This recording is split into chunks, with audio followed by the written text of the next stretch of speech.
আমি জগদ্ধাত্রী মাতার চরণ তলে ফুলের মালা সাজিয়ে রেখেছি মা। হ্যাঁ তো এসো কন্যা, আজ আমরা দুজনে মিলে জগদ্ধাত্রী মাতার চরণ তলে পুজো দেবো। এসো চারিদিকে জটাসুরের স্ত্রী ও কন্যা তারা পুজো মণ্ডপে পূজা দিচ্ছে। অপরদিকে সম্রাট জটাসুর তিনি বর পেয়ে নিজের মনের আনন্দে নিজ গৃহের দিকে আগমন করছে।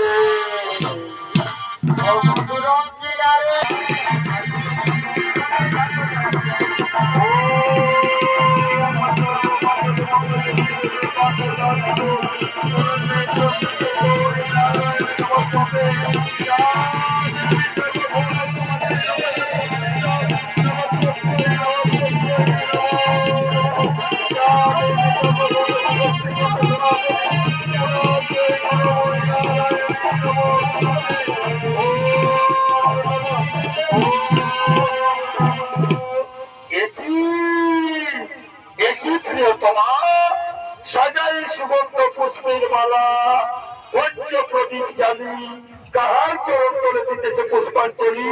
কেন কেন স্বামী, আমি আমার জগদ্ধাত্রী মাতার চরণ তলে দিতেছি পুষ্পাঞ্জলি। না মানি না, মানি না, আমি দেবী পূজা। সরে যাও, সরে যাও তুমি। এই তোমার দেবী মূর্তি আমি প্রণাম করতে ভাঙ্গিয়া করিলাম বাচ্চা রক্ষা।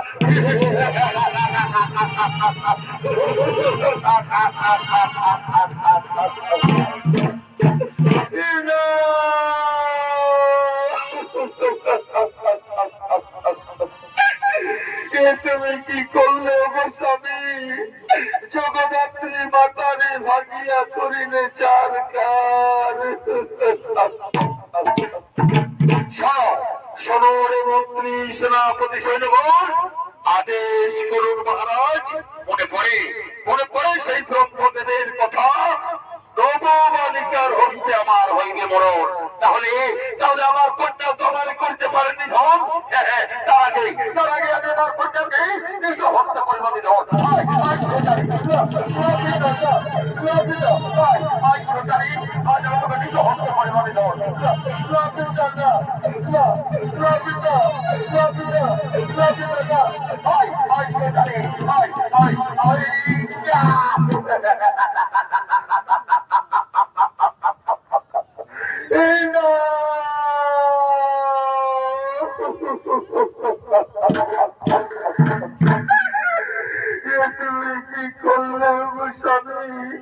তুমি নিজের হাতে তুমি নিজের কন্যাকে হত্যা করলে।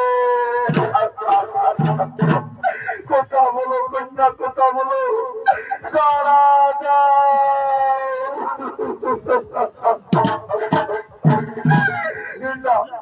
আমার কন্যার আমাকে কোনদিনই সারা দেবে না।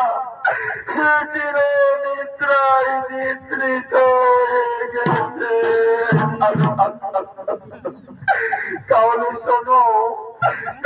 শোনো, নিষ্ঠুর পাপিষ্ঠ স্বামী, সত্যি সত্যি যদি আমি সতী নারী হই, সত্যি সত্যি যদি আমি সতী নারী হই, তাহলে যেভাবে তুমি আমার কন্যাকে হত্যা করলে সেইভাবে তোমার হবে তোমার আমার হয়ে তুমি আমার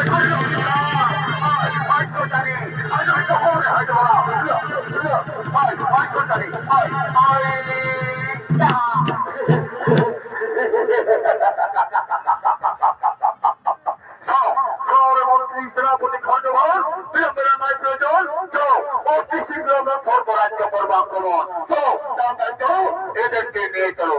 আই